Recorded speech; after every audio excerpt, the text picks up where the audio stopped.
మహేష్ కుమార్ గౌడ్ గారు దాదాపు 40 ఏళ్ళు ఏ పార్టీ మారకుండా ఒకే పార్టీలో, అందులో దాదాపు 10-15 ఏళ్ళు విద్యార్థి నాయకుడిగా, ఆ తర్వాత 25 ఏళ్ళకు పైగా రాజకీయ నాయకుడిగా ఉన్నారు. ఇంత కమిట్మెంట్గా కాంగ్రెస్ పార్టీలో మీరు పనిచేస్తూ వచ్చారు రాజకీయాల్లో విద్యార్థి నుంచే, అది మీకు రావాల్సినంత గుర్తింపు రాలేదు అనే దానికి ఏం చెప్తారు? అట్లా ఫీల్ అయ్యారు ఎప్పుడు?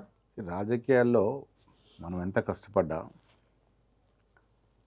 అదృష్టం అనేది కలిసి రావాలి, టైం కలిసి రావాలి. ఎంతైనా కష్టపడు, ఆవగించంత అదృష్టం సాతలేందే మనం ముందుకు పోలేం. నేను పాలిటిక్స్కి రావటానికి ఎవరైతే కారకురో డి శ్రీనివాస్ గారు, తర్వాత వారే కొన్ని కారణాల వల్ల అడ్డు తగిలేటువంటి పరిస్థితి వచ్చింది. సార్ రాజకీయాలు సాధారణం. 83లో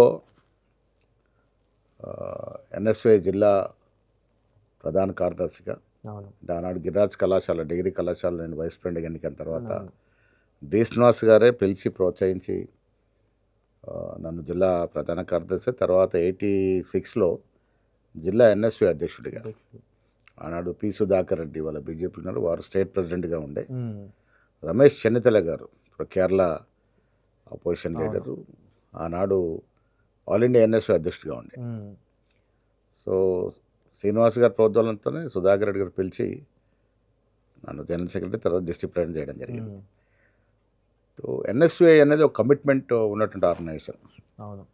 ఇప్పుడు మిగతా పార్టీలో ఎస్ఎఫ్ఐ, ఏఎస్ఎఫ్ఐ, ఏబీపీ, పీడిఎస్యు ఆ రోజుల్లో ఉంటే organisations, even RSU radical students చాలా కమిటెడ్గా ఉండదు. ఎన్ఎస్వై కూడా అప్పుడప్పుడే కొత్తగా వచ్చినా మేము కూడా అదే కమిట్మెంట్, ఆ పాలసీ, కాంగ్రెస్ రాడికల్ బిహేవియర్ తోటి మనమేమో సాఫ్ట్, ప్యూర్ సెక్యులర్ డెమోక్రటిక్ వేలో పోయేటట్టు ఆర్గనైజేషన్.